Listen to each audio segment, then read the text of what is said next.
Hey, what's up? I'm Courtney, and welcome to the 13 weeks of Halloween. This is week 6, and this week I decided to do a creepy Halloween face wall art. So, I've never done, what's the word for it, paper mache before. So I decided I wanted to try to do some kind of mask or face coming out of the wall, the art. So I started with a base of some sort, um, a frame. And I wanted to do a mold of my own face. So I take a few layers of foil so that it's enough that it feels stiff, and then I just put it over my own face to try to mold what does a face look like. And it sort of comes out like a face. I mean, it's good enough. And then I trim around the edges so that it's flat and even, and put some duct tape around the outsides of it so that it's not sharp as I continue to work with it.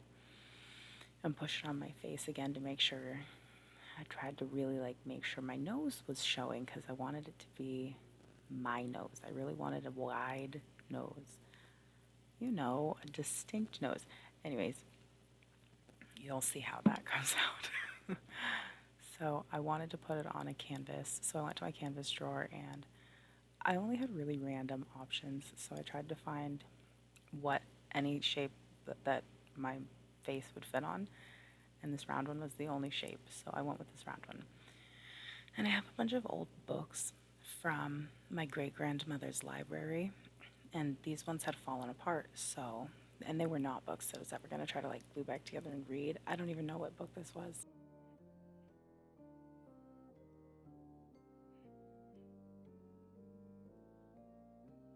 I lost my train of thought.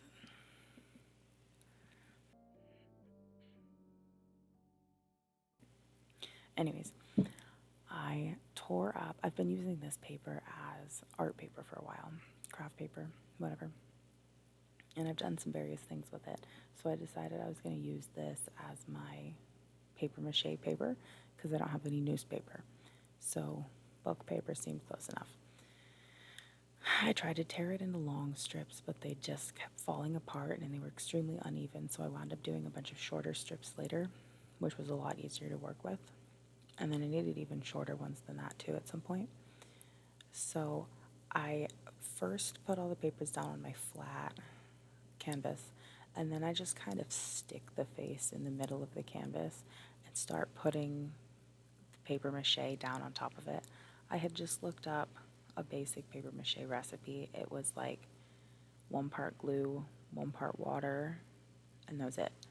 So I used 2 ounces of regular white glue and 2 ounces of water, and it made way more glue than I could possibly have even imagined. It was a lot.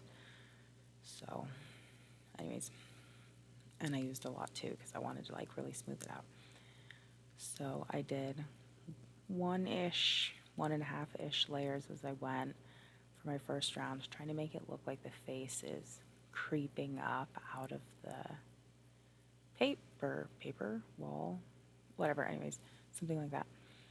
So I tried to be careful to smush it into the eyes and the nose, and when I got to the head top, I realized I should have kept going with the tin foil because I had no support for the pieces that went on the top of the head. So the top of the head got funky.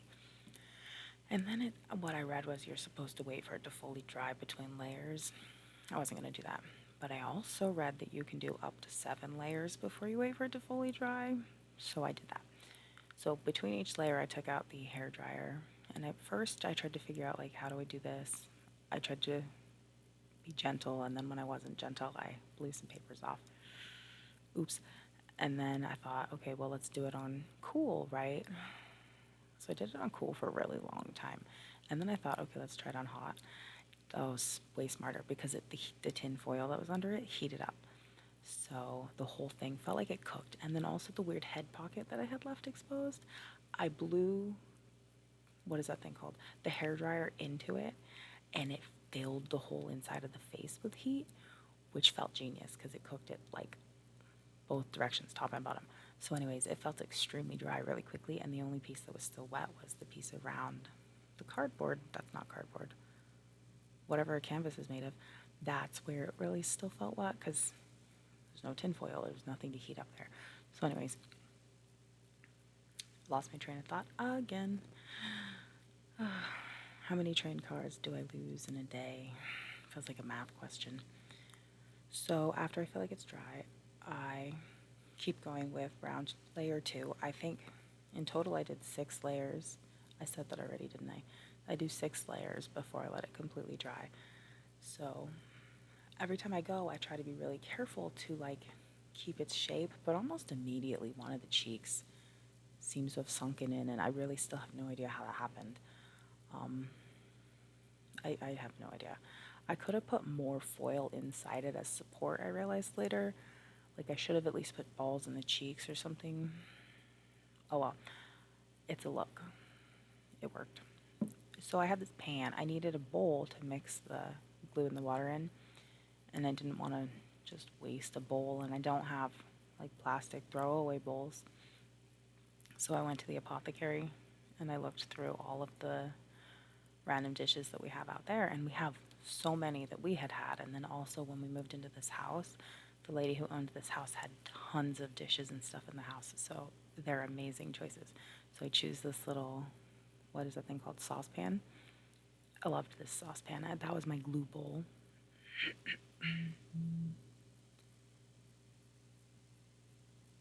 And it poured out really well when the craft was over. I was able to clean up really easily. I just flipped the glue bowl over with a little piece of foil under it so that it's at an angle and it completely drips out. And then you just pick it up and use it again later for something else. So I don't know how many layers I am here, but at some point I forget to turn the AC unit off and I blow the power on that wall. Oops. So that's my total bad. And I did wind up having to make more glue at some point. I was trying to really be extremely generous with the glue, even though everything that I read said not to. I was going to.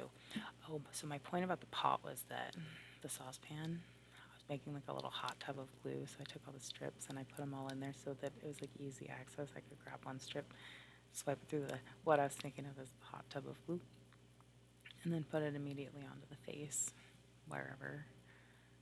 So I like that technique. Also, I realized if I left it down on my paper bag, it was going to wind up glued to the paper bag as it dried. So I put it up on my plastic cups because it's less likely to stick to the cups. And then I wanted to wrap it around the edges too, so that it looked like he was fully coming out of this piece of wall. I was thinking wall, but it's a book. So anyways, what was I saying? Something about keeping it up on the cups, maybe. Oh yeah, I wrapped it around the edges, and then you had to keep it like tacked. So I also put some on the other side so that they stayed. And my nose shape completely leaves. It's more like, I don't know. It reminds me of something, and I can't remember what, but it's very half sunken, which is kind of what I was going for, honestly. I was trying to go for like a coming out of the wall, like,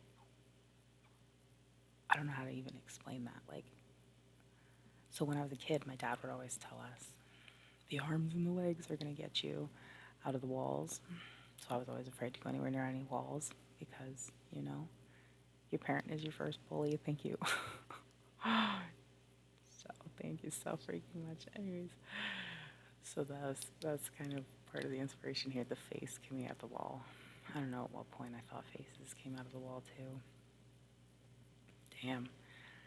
Oh, that lost my train of thought as well.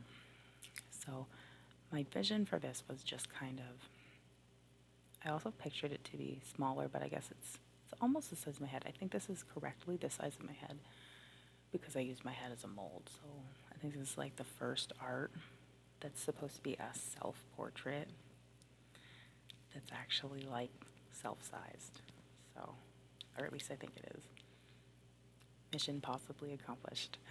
Anyways, when I did decide after the 6 layers were done, then I let it dry overnight and the rest, well, part of the next day. It was 18 hours before I started working on it again. So I don't know how long I was actually supposed to let it dry, but I had left it in front of the AC unit for a huge portion of that 18 hours, so I felt like that kind of counted as 2 days, a day and a half. I don't know, 3 days. Hey, let's be generous here. I let it dry for 3 days. Oh my goodness. Okay, so I'm just making stuff up here. And then I wanted to do, that's when I blew the power. Oops. I wanted to do very specifically like a dripping bead effect. So I also had to go out and pilfer from my mother's bead collection again. And I wanted tiny beads this time, which is great because we have a lot of tiny beads, and for some reason I haven't used those in years. So there's a lot, and we feel like they're neglected. So that's what got used this time. I wanted the reds, and then I felt like, hey, maybe I needed to do a mouth too. So I did black for the mouth, sort of, a little pink, a little white. I don't know if either of those even show up, but I used every shade of red that we had that felt small enough for the project. So this was the fun part of the macrame, when I just stick my hands in the glue and rub the face. Also, you can really tell here that it's not face shaped, like, at all. So it's kind of, it really reminds me, maybe if there's a movie that has like face coming out of the wall that looked like this. I don't know, I can't remember. Maybe it was a ride somewhere. I definitely feel like I've seen this. So I just tried to tack down every odd little area that I had so that it didn't pop up, and then I did have pieces popping up, but that's okay because you can glue those down with tacky glue later, or just regular glue, I guess, but tacky glue's better. So this is next day, and it was hardened completely. I had to find some kind of a palette. Well, I didn't have to, I decided to, and then I realized that made the project even harder because they were all individual. I wanted them individual because I thought somehow I would have more control over where they went. I don't know why I thought that. I had no control. I had very, very limited control. So I wound up putting them into a little craft cup at some point, and that was a lot easier to just stir them and then just kind of pick them. So I wanted to do this dripping, like, eyeball. I don't know why, but this is what I wanted. And I didn't realize until I actually had hung it on the wall that the drips should have gone the other direction. I was really focused on it being on the table, so the drips went like it was a table art. I forgot it was wall art. Like, I don't even know what happened here with my brain. Because I felt like I put a lot of thought into it. But I put a lot of thought into it as it was on the table, not as it was going to be on the wall, I guess. So anyways, I still had fun doing it and deciding where to put the drips, even if I now feel like the drips are a little bit off. Oh well, they were fun. It was what I wanted to do anyway, so if that's not wrong. There's nothing wrong there. It's perfect. Words like that. So anyways, I wanted to protect the back so that those little pieces that I had taped down don't pop off. And I was specifically going to put another round canvas, just the same size canvas behind it, but I realized I had already painted on that one, and it's hanging on the wall in the kitchen, which I don't know how I forgot that. I love it when it's done here. And I'm deciding, like, does it need a mouth or is it done? And I felt like it was really undefined without a mouth, so I did ultimately decide to do a mouth. And I put glitter on the mouth, which was really funky. But my mom said it wasn't funky. I think it's funky. Like, is this a mother just telling you, oh, your art's good? Okay, yes. Thank you. Yes. Fridge worthy. What was I saying before that? So I wanted to have a backing, but I didn't have the canvas to use. So I took felt from the collection of felt, and I just traced with a marker, trying to be really careful not to accidentally draw on the paper, whatever that's called, and then cut out my circle, and I take just a piece of yarn from the drawer of various threads and yarns and such, and my glorious hot glue gun, which I couldn't find even though it was right there. I looked all over for the glue sticks, it was right there. Why didn't I look? Anyways, to make the circle and then just hot glue the circle down to protect the edges of the paper that was used so that it's like a thing, and make sure that it goes all the way up along the thread so that the thread doesn't pull on the macrame at all or can cause any tension. And then I put a little bit of extra glue on the outside everywhere that it looks like it might pull or I missed a piece. And then I'm just totally stoked with how it looks. So I go find a place to put it. I put it at head height in the kitchen on my mural. There's a big spot on the mural that I didn't use, so that's where it went. Thank you for watching.